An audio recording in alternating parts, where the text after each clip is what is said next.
As we grow older, some of those things that we used to do with ease and which, importantly, probably enabled us to lead very independent lives, can sometimes get just that little bit more difficult.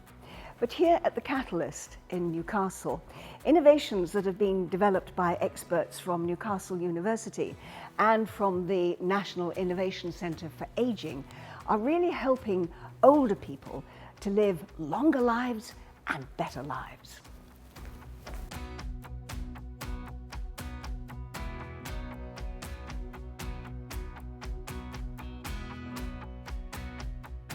Here in the workshop, people from all walks of life are helping to shape future products and services. It really is a very clever use of technology that will help us all to remain independent.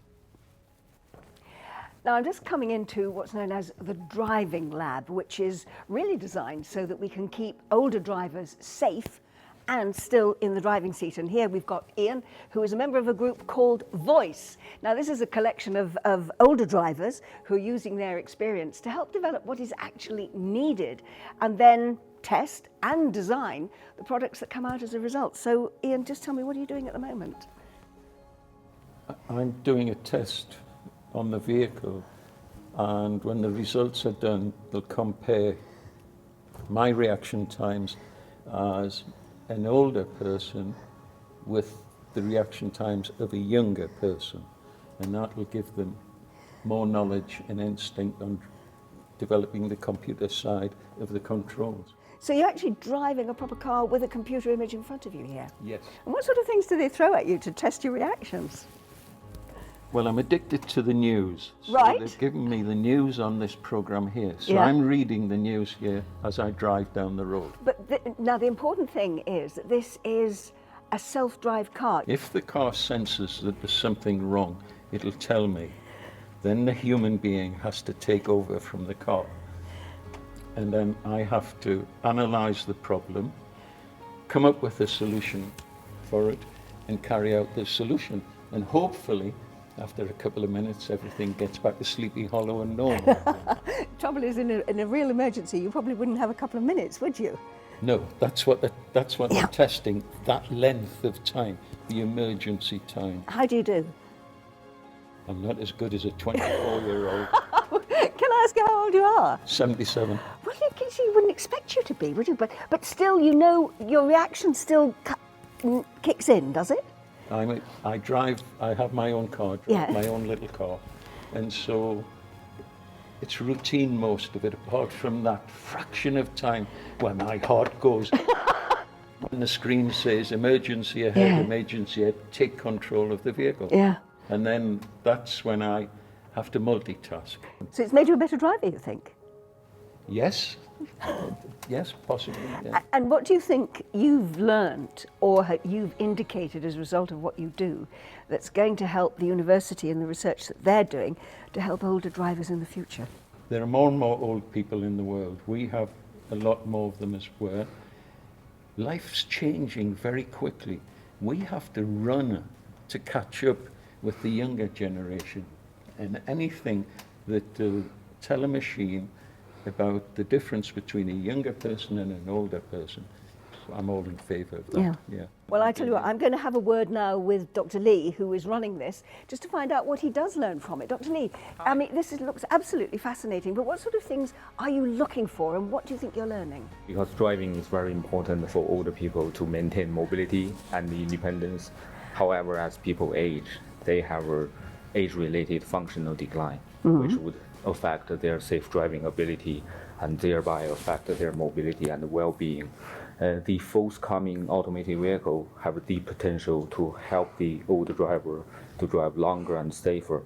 However, to date, there are limited research have considered older people's performance, capabilities, and the requirements during their research. The consequences for this would be the designed vehicle may not be perfect for the older people. To fill this research gap, we conducted this study, try to investigate older people's performance and capability when interacting with automated vehicle, and also to study their requirements towards the vehicle. And we would like to use all these information to modify the design, make it more age-friendly.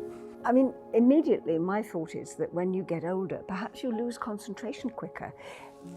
Are self-drive cars actually safe for older people? One of the important implications of the study is that the automation system should be able to monitor the status of the users on board in case if they suddenly lose consciousness or have a heart attack. This system could take could treat this emergency and maybe call the emergency service and to solve this issue. Because designing for the old is actually designing for everyone. Because if a vehicle or technology could be made age-friendly, that means it could be friendly for the users of all ages. Wow, it's terrific work. And Ian, you're a pioneer in this along with Dr. Lee here. Thank you. Thank you very much indeed. Thank you. Here in the Catalyst, the Helen McArdle Atrium is a wonderful space where researchers, older people and businesses can all get together and swap ideas.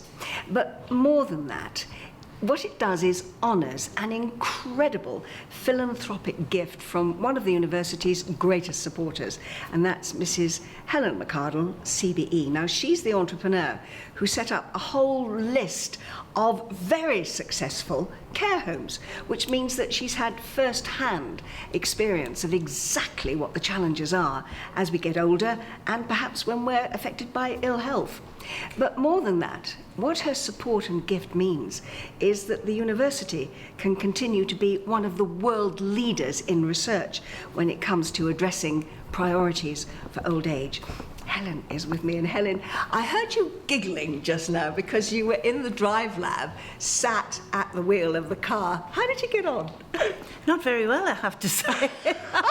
I think my son said actually it's how I would drive normally, but it was amazing, absolutely amazing experience. I've had a little bit of similar experience in a Tesla, my husband has in America. But I don't quite like that. I prefer to be in control. Yes. But for someone who needs this, it's amazing. Yes, but I mean, that's only one part of the laboratory here, because we've got the gate lab as well as the drive lab. And I know you've seen the work in both areas. What do you make of what they're doing here? Oh, I'm so excited. I think it's absolutely wonderful. The fact that we're actually spending time and energy on the elderly, I think is amazing, because often one could say it's poor relation in a way. But I'm so passionate about the elderly. It's been a big part of my life for so long. No, I think it's absolutely amazing. This building brings together work which is helping us remain active and independent as we get older. But we know that as that happens, we can't always rely on good health. So as well as developing products and services that enable us to get around and stay in our own homes for as long as possible, work here in Newcastle is providing quicker and more accurate diagnosis of diseases and conditions. Rihanna, this looks like a very passive form of research. What exactly is going on here? Yes, so this is an instrumented walkway, which means that there's thousands of sensors embedded inside it. And when a person walks across that, that gives me an electronic footprint, like the one that you can see in the computer here. And that can tell me lots of different information about how a person walks. So it can tell me things like how fast or slow they walk, how much they change their steps as they walk, and how different the left and right footsteps look from each other. And that can allow me to look at what kind of pattern of walking they've got, which might indicate that they're having problems in their brain, such as dementia. That is an exciting development, isn't it? Absolutely. I mean, because I know a little bit about research into dementia. And if you're able to do that, how much in advance of someone developing dementia can you pick up the signs that they may actually have the disease? So research has indicated that it can develop walking problems can develop about 12 to 6 years prior to you developing dementia. But at the moment, we don't know what type of dementia you would go on to develop. So that's really where my research during my PhD came in. I took people who had mild dementia of Alzheimer's disease and Lewy body disease. These are two of the most common neurodegenerative types of dementia. And although they sound very different, they can actually look very similar when you go to see somebody in the clinic. So we're trying to find better ways to diagnose what type of dementia you've got to make sure you get the right care and treatment. In the study that I conducted, we found that people with different types of dementia have unique walking patterns. So people with Lewy body disease change their steps a lot more. They walk with very different left and right footsteps from each other in comparison to Alzheimer's disease.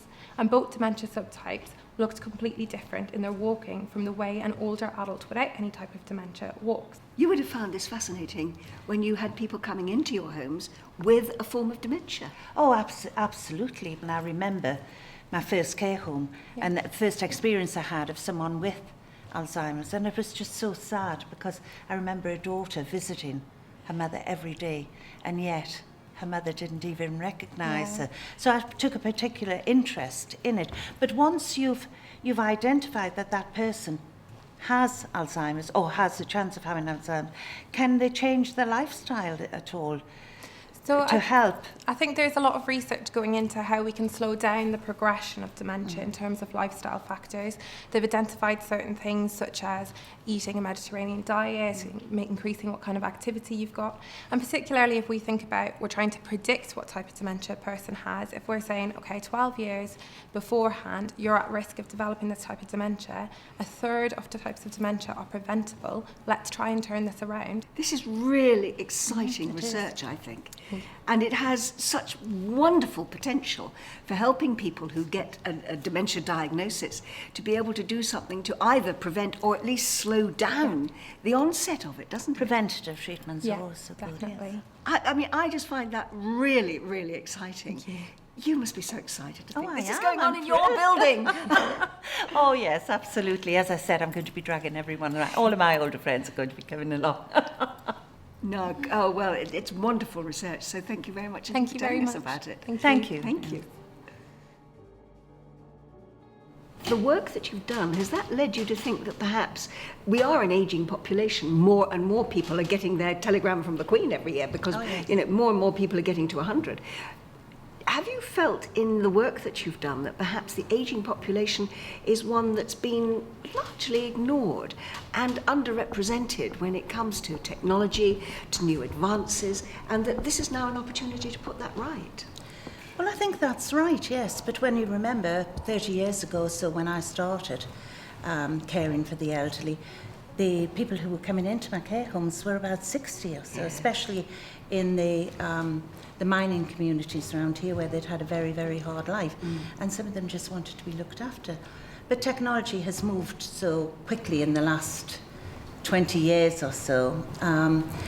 It's now nice to be able to see that we are thinking about the elderly and how we can improve things for them. But also perhaps people haven't thought as carefully about how we might look after our ageing population. No, I don't think they have. No. What would you like to see them doing that would make it so much better? Each individual is an individual and depends on their life, their expectancy, have they got families around them. Some people are just lonely. Yes. Others have a lot of family, and I've noticed when I've been in Spain and some of the European countries, if you're in hospital there, all the families come in and look after you. But now a lot of families here are working as well, and they don't have the time to be able to devote to families. So I think more centred around individual needs. If somebody retires in their 60s, their 70s, and they live until they're in their 80s, their 90s, or even to 100, it's almost a third of their lives that we now have to accommodate, isn't it? That's right, I didn't think about that. It is. But I suppose people are more independent now, and they would go into care facilities as we know them much later. I think, you know, when you can compare, because I did research in Florida prior to building some of the care homes here, and they have different issues there. People are going into care homes or nursing homes there, and they might be 70 driving in. Unfortunately for us here, we were finding that the vast majority of people coming into care were people who needed a lot of intensive caring and couldn't always enjoy the facilities that you were hoping that they would be able to. So it was more like an extension of a hospital. Well, the building has got, the atrium has got your name on it, Helen McArdle, and the work that's done inside the Catalyst here is very much attached to this building. So you're going to be coming and keeping an eye on them. Oh, I will be, trust me. Oh, trust me, I will be. Yes. No, I'm delighted with it. It's wonderful. Thank you. Thank you. We're making a lasting difference, and you can make a difference too.